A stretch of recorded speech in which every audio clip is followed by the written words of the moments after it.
welcome to In Focus. Here we bring you some of the most captivating human interest stories of the week.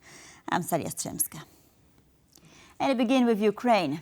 Young people in Ukraine are living through the harsh realities of war, missing out on the carefree experiences of youth. Their childhoods, violently stolen, are yet another crime of Vladimir Putin.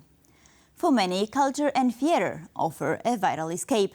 Some even dream of becoming actors one day when the war finally ends.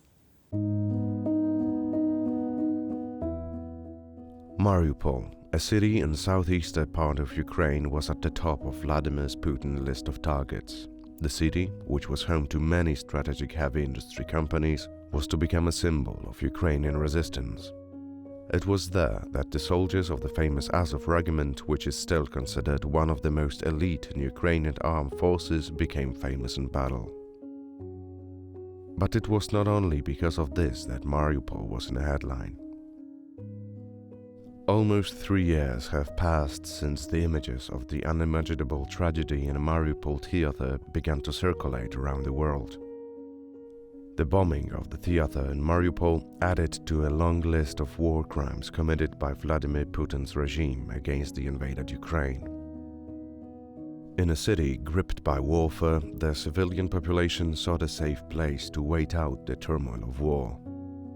Its citizens, including women, children, and the elderly among others, choose the walls of the theater as a shelter from the bombardment.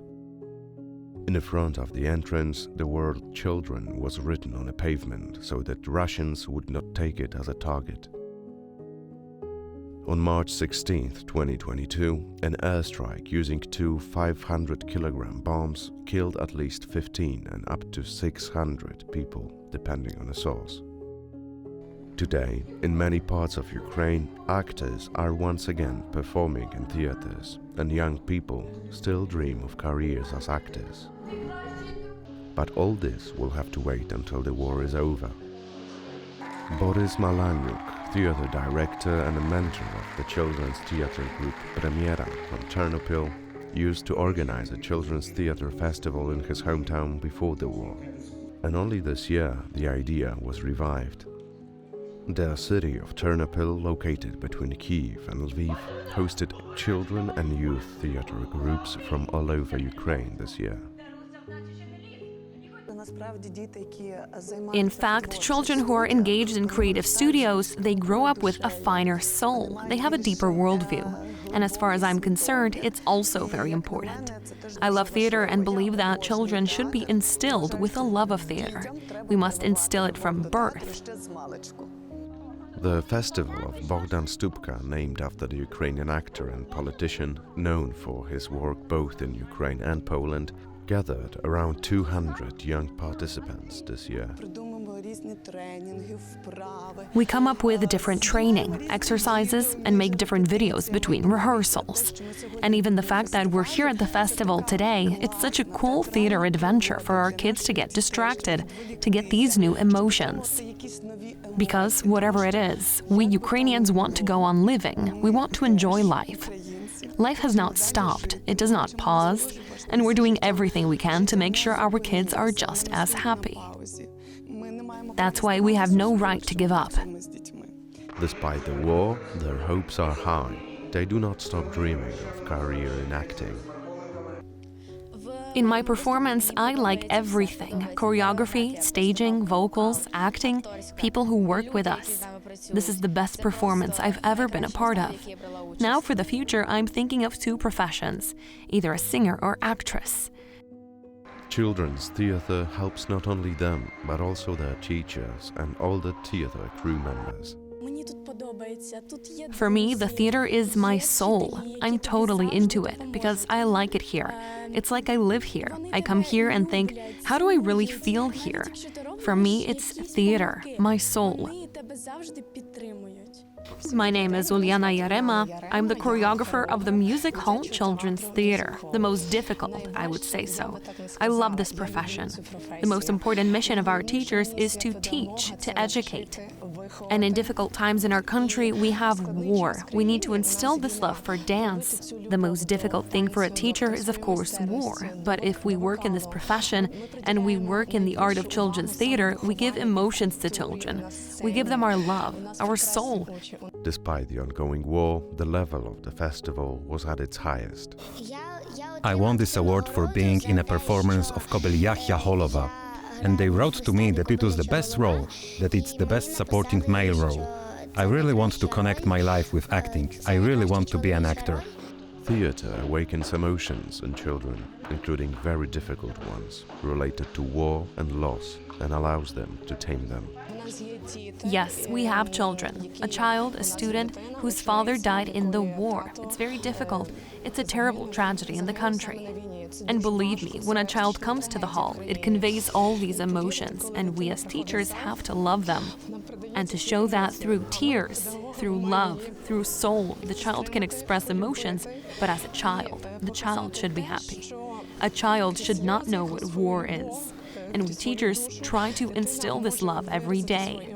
We have such children, and it's a pity that during the war, children lose the feeling of being children, lose their childhood. First of all, war is actually a big tragedy in our country, because it's... I don't know how to say it. I don't know what people think. Yes, theater helps a lot in a situation like Ukraine. Because when you're on stage, there are so many emotions that you can forget your name. You get fully into the role. Of course, I forget about the war in moments. It's for the best, I think. Because that moment when you perform, when you dance, when you play your role 110%. Many of the plays deal indirectly with the theme of war. It is impossible to avoid it. We are from Lutsk, from the Volyn Academic Regional Puppet Theater. It's a street theater-style performance. What's that saying? The children are acting out the story of two families. These families come together, and it's like they're living together, but there's this war between them. I mean, there's two daughters. One is so polite, so obedient, loves her daddy, loves her dogs, and the other one is the exact opposite, the one who's so aggressive, nasty, jealous, and they just live together under the same roof, but they fight. Despite the sad reality, there is also talk of good feelings and hope. Community building is also a key part of theatre. You know, I love my students. When I get in the audience, everything else, I'm not saying it's forgotten. War is never forgotten. There is a war going on now, a terrible war. But my mission as a teacher is to make children's eyes light up, and it works. That's why they should have childhood. I do choreography, and I think that through dance you can show the energy of children's smiles. For the sake of a child's smile, you want to live, and you want to create. And I think that good, and it must, good will overcome evil. It just takes time, and we as teachers do this every day. In fact, kids are life-loving. They love life. Despite what's going on in our country, they keep smiling, they keep rejoicing, they keep just living. And conversely, we adults are internally grateful. I, for one, am happy to be working with children. Because when you watch the news, when you find out what's going on in our country, it's very hard. When you come to the children, it's like you enter another world where there is life, where there is joy. And they actually save us from what's going on, from our reality. And we need to take an example from them. Our task is to do everything possible so that they minimally feel that there is a war going on in our country. The set design, costumes and acting create a unique piece that catches the heart. For me, the theater is my soul. I'm totally into it because I like it here. It's like I live here. I come here and think, how do I really feel here? For me, it's theater, my soul. You know, I love my students. When I get in the audience, everything else, I'm not saying it's forgotten. War is never forgotten. There is a war going on now, a terrible war. But my mission as a teacher is to make children's eyes light up, and it works. That's why they should have childhood. And I think that good, and it must, good will overcome evil. It just takes time. And we as teachers do this every day. The reality of Ukraine is difficult even for adults. Russia denies them the right to a national identity. Investment in culture is as important as fighting at the front. We Poles know this very well. After the festival was over, the theatre groups returned to their hometowns, the daily reality of war and childhood stolen from them. But hope was written on their faces. Hope that despite all the suffering they have endured, their lives are just beginning and that they can still reach their dreams. The BoSz Publishing House has been producing albums dedicated to art and culture for 30 years. These albums are created in cooperation with outstanding artists, leading figures of Polish culture and the most important cultural institutions. However, the crown jewel of the BoSz Publishing collection are reproductions of the works of the Polish painter Tamara Łempicka.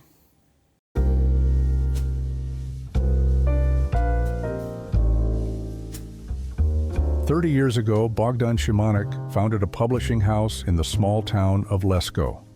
He decided it would be dedicated to Polish art, as well as cultural and natural heritage. He resolved that its hallmark would be high-quality book albums of a world-class standard, designed to captivate readers on every continent. He kept his promise. Szymanek has gathered a team of professionals around him. He says that work is a pleasure because he only collaborates with people he likes. He is convinced that his greatest success still lies ahead.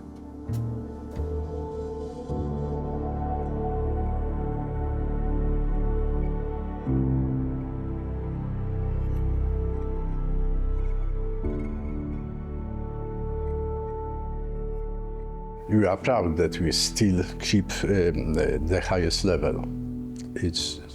This is the most important. And the second, that I built a professional team in a small city, professional on level higher than level in Poland.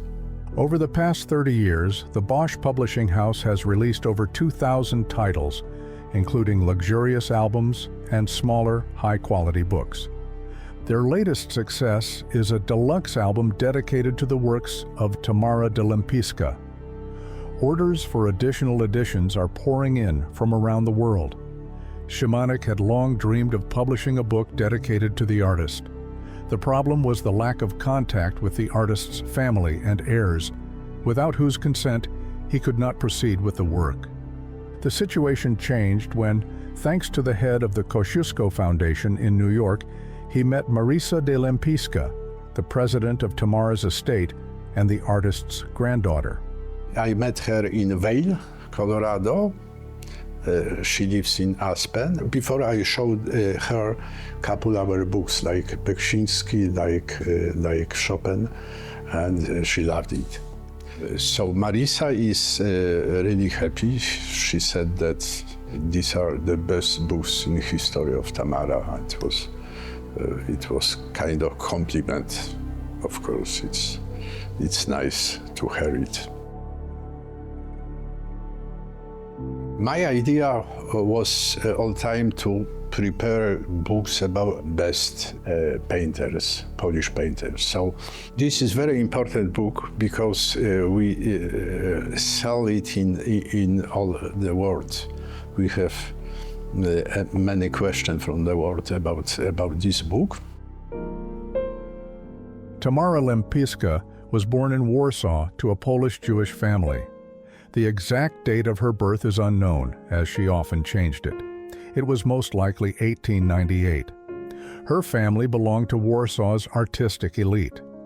At the age of 10, she traveled to Italy, where she admired the works of Renaissance masters. The influence of Italian painting is clearly visible in the early stage of her artistic career. In 1911, her family moved to St. Petersburg, where Tamara married a lawyer, Tadeusz Lempicki, and gave birth to their daughter. During the Revolution, they managed to escape Russia and settled in Paris. There, Tamara immersed herself in the vibrant life of the Parisian Bohemia. She began to paint, and her works were exhibited for the first time in 1922. in 1920s and 1930s, she was made very popular in France, not only in France, because he has also question from US. She was a couple times in US painting some very rich people. So it was a good time for her. She was success woman. She was rich in this moment and very, very popular. Her images are really clear and very natural, and also she found that special kind of colors, so different with anyone in this time. So it's really easy to see a lot of paintings to tell this is Tamara Łempicka. Her style is so her own that's impossible to make mistake. This is optimistic painting, very, very nice. She painted generally a lot of women. I think that it is possible to see passion in her paintings. The work on the album was also made possible because Marisa Łempicka, the great-granddaughter of the artist, was working on an exhibition dedicated to her great-grandmother. She traveled the world to locate more of Tamara's artworks held by private collectors. Marisa is grand-granddaughter of Tamara Łempicka. She met her grandmother, I think 2-3 times in Mexico when she was about 6-7 years old. Now this exhibition in San Francisco is her success, of course. She has contact in all world, you know, and for example, Madonna has 4 or 5 images, Barbara Streisand, Jack Nicholson, and she founded high quality files for us. I think this the most expensive paintings. It's portrait Mario Ferry. It was 18 million pounds, I think. Yeah, it was third in the world, in history of the world, painting by a woman. So working with this book, it was really nice job, really fascinating job also. Marisa worked very hard. About 2 years we founded over 300 images, over 100 drawings, and also over 100 pictures. If I have found Adam and Eva is very interesting. It was painted in Paris, and also Tamara in Green Bugatti. It's very known. Łempicka feared communism, and she feared war. In 1938, she decided to move to the United States. Her husband, Baron Kuchner, sold all of his property to make it possible. And they moved to US in 1938, and they lived some couple months, I think, in New York, but the most in California. She was in Beverly Hills, so she met a lot of people, for example, Salvador Dali, some people, I think Greta Garbo also, and some artists. She was popular. She wanted also to be in this kind of people, artists in Beverly Hills, in California. The best time for Tamara was Paris in 1920s and 1930s. In US, she wasn't so popular. She tried to be more popular. She tried to organize some exhibitions, and but it was harder time. time changed, so different kind of mode, different paintings. Some people, it was time of Picasso and Warhol and something else. So everything changed. But she was not so popular as in Paris, but still people liked her paintings. Now I believe that now it's a good time for her. The first is 3 exhibition in Poland, some exhibition in France, now exhibition in San Francisco. Exhibitions from San Francisco will go next in February to Houston on next half year.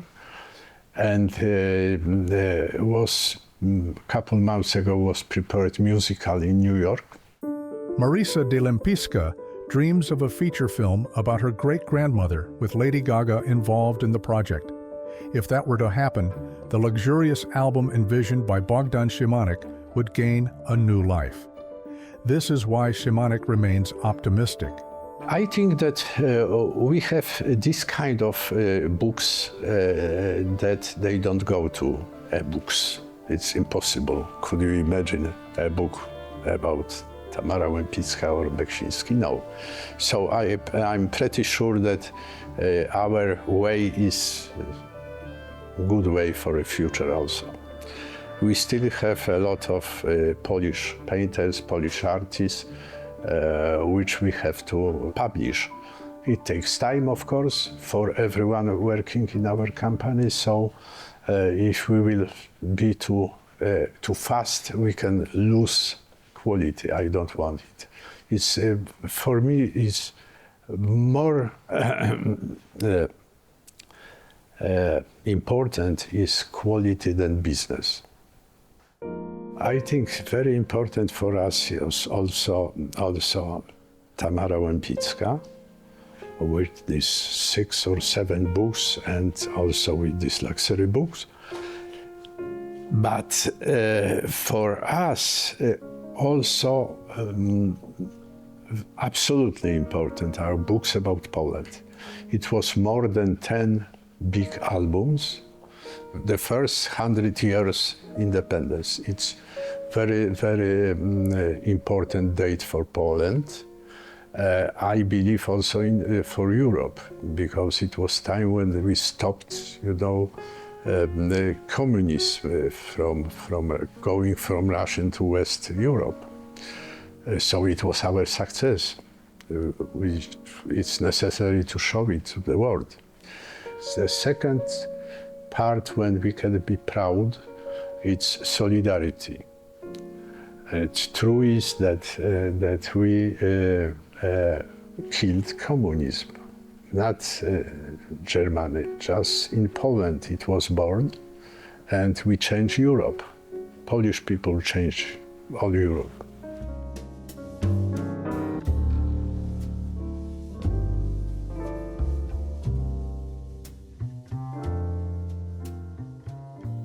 And now on the topic of Christmas. The famous Szopki are intricate nativity scenes that have been a cherished part of Krakow's holiday tradition since the 19th century. Each year, the Krakow Museum hosts a competition to showcase these elaborate creations, with artists from near and far competing for the title of the most beautiful Szopka.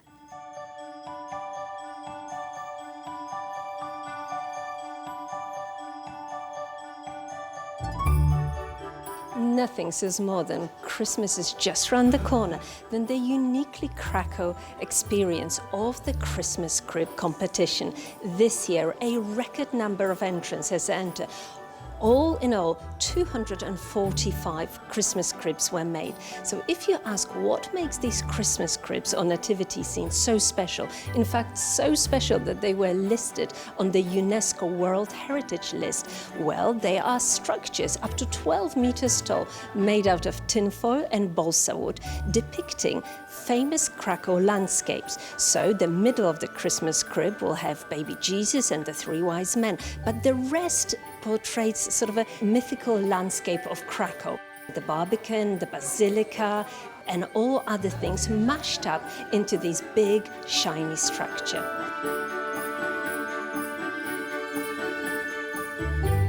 In my family, I am the fourth generation of crib makers. So my father made them, my grandfather and my grand-grandfather. Each of them were teaching each other about cribs, and I was taught by my father how to do them. And around, I think, maturity, I started to really enjoy it and to split my own ideas into the cribs. So I started also, and I'm doing it ever since.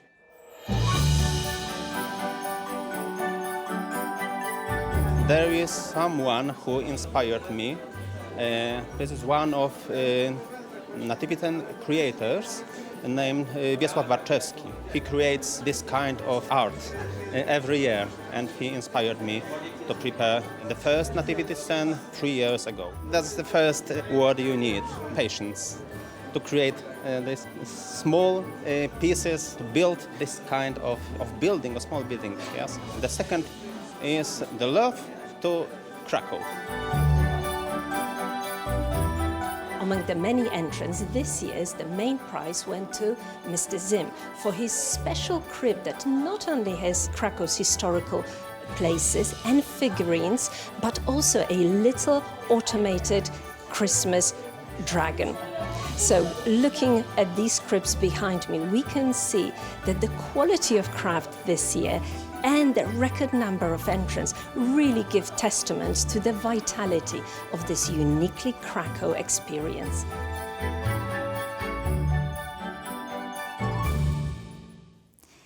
The Alarm Clock Clinic for Children in Warsaw is a medical facility that takes care of both physical and emotional well-being of its patients.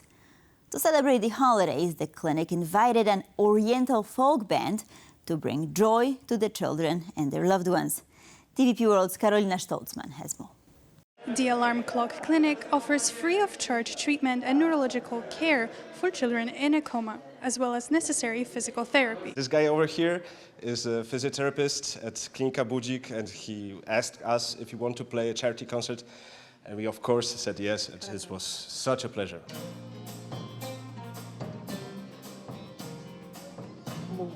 I would say holiday time around here is very moving, so full of care.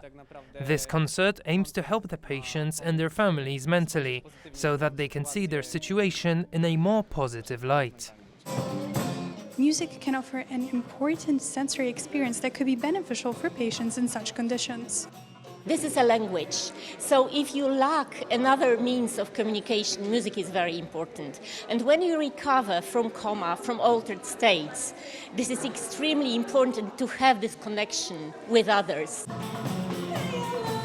Concerts such as this one help the patients and their families break through the demanding recovery process, and this help is that much more appreciated during the holidays.